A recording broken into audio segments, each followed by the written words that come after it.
Bonjour à toutes et à tous, aujourd'hui je vais vous faire un bilan de la première semaine du Tour 2022, en commençant par vous faire un petit résumé très bref de chaque étape. Pour la première étape dans Copenhague, c'était un contre-la-montre de 13 km. Et c'est Yves Lampaert qui surprit tous les bookmakers, en allant chercher le temps de Wout van Aert qui semblait parti pour la victoire et le maillot jaune. C'est bien Yves Lampaert qui s'empare donc du premier maillot jaune de leader. Pour la deuxième étape qui semblait promise aux sprinters, et où l'on attendait des bordures sur le pont du Grand Belt, la tension était présente mais le vent n'était pas du bon côté pour avoir des bordures. On retrouva tout de même des chutes mais qui ne comportaient aucun des grands favoris de ce tour. Et au sprint à l'arrivée, c'est Fabio Jakobsen qui venait s'imposer. Et c'est Wout van Aert qui récupérait le maillot jaune de leader grâce aux bonifications à l'arrivée. Pour la troisième étape, c'est une étape plate qui devait convenir aux sprinters. Et en effet, c'était bien une arrivée au sprint, et c'est Wout van Aert qui lança le sprint en plein milieu de la route et qui venait serrer Peter Sagan sur la droite, pour que ça soit finalement Dylan Groenewegen qui vienne le sauter sur la ligne pour quelques millimètres. N'hésitez pas à me dire ce que vous avez pensé de l'acte de Wout van Aert, qui pour moi est punissable d'une disqualification sur l'étape. Peter Sagan avait fait la même chose en 2020 et il avait été disqualifié. Alors je ne vois pas pourquoi pour Wout van Aert ça ne le ferait pas. Pour la quatrième étape assez vallonnée, où les punchers devaient attaquer dans la côte du Cap, le scénario était écrit d'avance. Mais c'est les Jumbo-Visma qui accélérèrent dans la botte pour mettre Wout van Aert sur orbite. Il lâcha tout le peloton et parvient à s'imposer magnifiquement à Calais. Personne ne réussit à suivre le Belge volant sur cette étape. Et pour la cinquième étape, c'était une étape clé de ce tour, avec 11 secteurs pavés. Et dès le début d'étape, c'est Wout van Aert qui chuta, ce qui le mit hors jeu pour la victoire d'étape. Un peu plus tard, Primož Roglič est pris dans une chute. Il subit une luxation de l'épaule mais parvient à se la remettre en place. Devant, ça accélère. Jonas Vingegaard aussi est retardé. Il se retrouve donc dans un peloton avec tous les favoris décramponnés et Wout van Aert qui lui fait le train. Et un peu plus loin, il y a Primož Roglič qui essaye de recoller. Dans le groupe des favoris, c'est Tadej Pogačar qui accélère avec Jasper Stuyven. Mais c'est bien l'échappée qui va s'imposer avec Simon Clark qui saute sur la ligne Taco van der Horn. Tadej Pogačar reprend 20 secondes sur le groupe des favoris et environ 2 minutes 30 sur Primož Roglič, qui est pratiquement hors jeu pour le classement général final, mais on en parle en fin de vidéo. Au général, Wout van Aert conserve son maillot jaune de leader. Pour la sixième étape arrivant à Longwy, c'est une étape assez vallonnée. Et c'est une arrivée au sprint entre costauds. Et c'est Tadej Pogačar qui vient écraser les pédales et ses concurrents magnifiquement devant Michael Matthews et David Gaudu qui signe une belle troisième place. Le Slovène s'empare donc du maillot jaune de leader. Pour la septième étape, c'est une arrivée au sommet, à la super planche des belles filles.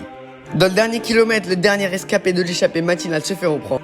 Et c'est une lutte entre Tadej Pogačar et Jonas Vingegaard, les deux plus forts de ce tour, pour que ce soit finalement Tadej Pogačar qui vienne sauter le Danois sur la ligne. Une lutte acharnée qui donne du suspense à ce tour. On en parle bien sûr en fin de vidéo.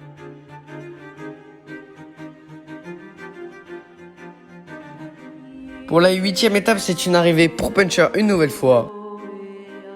Et une nouvelle fois, c'est une arrivée au sprint entre costauds. Mais cette fois, il reste Wout van Aert, le sprinter routier, qui vient sauter tous ses concurrents sur la ligne, dont le maillot jaune Tadej Pogačar. Il garde néanmoins son maillot jaune de leader. Et pour la dernière étape de cette première semaine du Tour, c'est une étape assez montagneuse arrivant au sommet d'une petite bosse. Et c'est un échappé Bob Jungels qui renoue avec le succès après 3 ans sans victoire. Malgré l'attaque de Thibaut Pinot dans le groupe des échappés, qui était pointé au pied de la bosse à plus de 2 minutes 30 et qui réussit à revenir à 20 secondes du luxembourgeois. Vraiment triste de voir Thibaut échouer ici, mais je suis sûr qu'il pourra aller chercher une victoire dans les Alpes ou dans les Pyrénées. Derrière, pas de gros écart entre le maillot jaune et les favoris. Et au général, au soir de cette première semaine, c'est Tadej Pogačar le leader avec 40 secondes d'avance sur Jonas Vingegaard. Geraint Thomas, l'ancien vainqueur du Tour, est à 1 minute 17.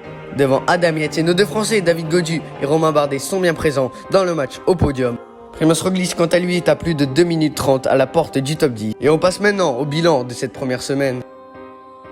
On aura vu un Tadej Pogačar asseoir sa domination, malgré un Jonas Vingegaard toujours dans le match pour le maillot jaune. Ces deux-là pourront nous offrir une très belle lutte, je pense, pour le maillot jaune à Paris.